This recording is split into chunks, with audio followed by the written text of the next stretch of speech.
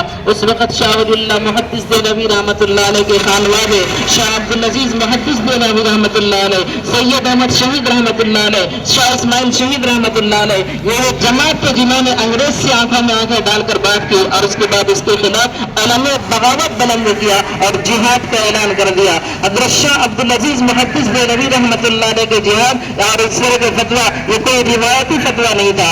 حضرت شاہ عبدالعزیز محدث دہلوی رحمۃ اللہ علیہ کی جہاد اور اس طریقے کے فتویٰ انگریز کو بڑا بھاری پڑا، اور ملک کے چپتے چپتے میں پھر سے ہندوستان کے مسلمان سکھ عیسائی 1857 میں مشترکہ پریل پر آ کر کے انگریز کے خلاف متحد ہو گئے۔ 1857 کی جنگ آزادی کے بعد انگریز کو سوچنا پڑا کہ جس قوم کو ہم نے غلام بنایا تھا، جن کے ہاتھ ہم نے کاٹ دیے تھے، جن کی زبانیں ہم نے گونگے کر دی تھی، آخر اس کے اندر یہ حوصلہ کیسے پیدا ہو گیا؟ جس قوم کو ہم نے گونگا کر دیا تھا، ہمارے سامنے ٹھہرنے کی سبق نہیں تھی، وہ قوم آج ہم سے آنکھیں ملا کر بات کرنے پر کیسے تیار ہو جاتی ہے؟ سوچنے سمجھنے کے بعد معلوم یہ ہوتا ہے اس کے پیچھے ہندوستان کی علماء کرام کی محنتیں ہیں۔ اس وجہ سے 1857 میں سب سے زیادہ ظلم کا نشانہ اگر کسی قوم کو بنایا گیا تو علماء کرام ہے۔ ہندوستان کے دلی کے اندر تقریباً 2 لاکھ مسلمانوں کو قتل کیا گیا ہے، اور ان 2 لاکھ مسلمانوں میں 51,000 صرف علماء کرام کی تعداد تھی جن کو پھانسی کے پھندے پر لٹکا دیا گیا ہے۔ 1857 کے بعد ہندوستان کی جنگ کی آزادی آگے بڑھتی ہے، اور اس کے بعد پھر ہندوستان کے اندر ایک ادارہ قائم کیا جاتا ہے، وہاں سے ایک ثبوت پیدا ہوتا ہے جس کو دنیا شیخ الہند کے نام سے جانتی ہے، اور وہ ایک تحریک چلا جس کو ریشمی رومال کا نام دیا جاتا ہے۔ یہ ریشمی رومال اگر کامیاب ہو جاتا تو آج ہندوستان کا نقشہ کچھ اور ہوتا، لیکن اپنوں کی غداری کی وجہ سے ریشمی رومال کی تحریک کا پردہ فاش ہو جاتا ہے، اور اس کے بعد 1915 میں شیخ الاسلام اور شیخ الہند رحمۃ اللہ علیہ کو گرفتار کر کے مالٹا کی کال کوٹھیوں میں ڈال دیا جاتا ہے۔ اس طریقے سے قافلہ آگے بڑھتا رہا، یہاں تک کہ 1947 میں 15 اگست کو ہمارا ملک آزاد ہو جاتا ہے۔